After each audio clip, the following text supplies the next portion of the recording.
My name is Michael Storms. That's my name before I became Muslim. I was born in Halifax, Nova Scotia, and I'm 27 years old. My name after I became Muslim is Muhammad Islam. My childhood was very difficult. My family, I came from a very violent background. Um, my family are criminals, you could say. Very bad people. So that was my upbringing. Crime and violence, drugs, things like this. I don't know my father. My father left when I was 2. My mother deported him back to the States. And it was me and my 2 sisters with my mother. And then there's my uncles and my cousins, and they're kind of like always living where we were living. And it's a really tight-knit family, right? With relation to bad stuff.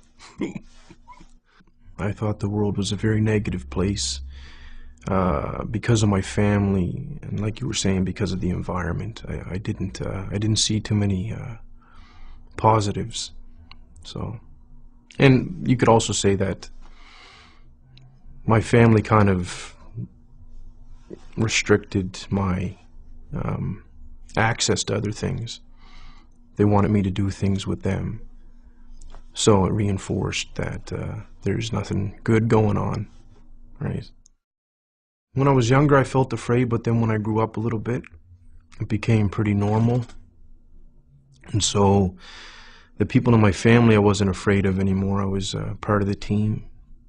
But initially, yeah, because when you're young, you're pure, right? And to be bombarded with a lot of bad things makes you uneasy. Like any hardship, you get accustomed to it, though, right? When I was about 8 years old, I would go to. This was very rare. This is when before I started doing other things for money.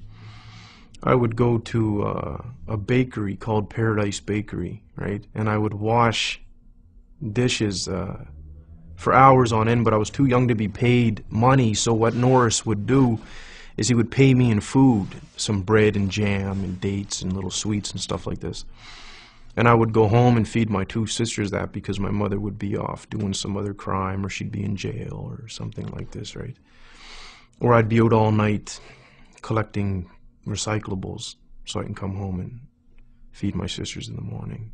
When you see that you haven't eaten for a couple days, and there's nothing, so you have to try to do something to feed yourself and feed your family, right? So my other family wouldn't really take care of us. I started my little career when I was 14, you could say, and I was never close enough with too many people to say that I had friends that I could call on. I never really trusted anybody. And school wasn't for me. I never finished school. I didn't have time for it. It didn't appeal as much as what I was doing appealed at the time. I would rob, steal a lot of things, and assault people, things like that. I was never alone, but I felt lonely, right? So I felt like there was like a void, something missing. I don't even like recalling the past, but it's okay for the interview, right? So a lot of the crimes that I would do just for the sake of wanting to do it, boredom. The payoff was like a bonus, but if I wanted, like, for example, steal a car because I didn't want to walk somewhere, I would just take somebody's car. When I was young, I lost all concern for people's feelings and whatnot. The way that I grew up, I felt no one's concerned for my feelings. So if I hurt somebody, I don't care about what they think or feel, or I didn't care at the time at all.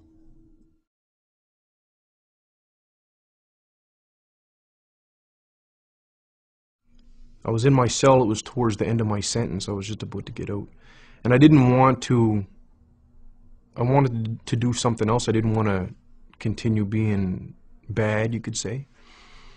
And so the way that I started to ask questions when I was by myself was along the lines of, I don't know if there's a God or if you exist, or I could be talking to myself for all I know. I don't know why I'm alive.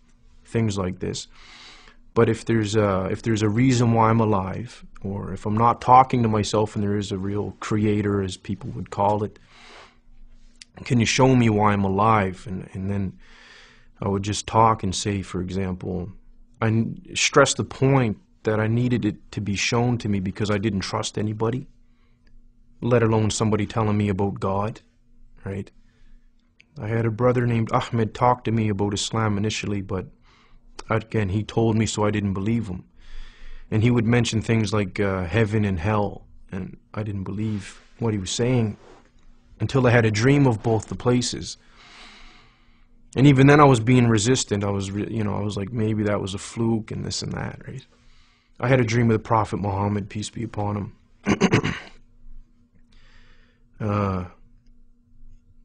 So things happened to me when I was awake and when I was asleep. And a lot of it happened to me in a very small amount of time. As soon as Ahmed started talking to me about Islam, I didn't believe him. Allah already knew that I wouldn't believe him, but that was like Islam, Muhammad, Allah, and it's like whatever. And then these things started happening. And then I recalled what I asked for when I was in jail, for things to happen to me, so I can't deny it, right? It was very, very difficult.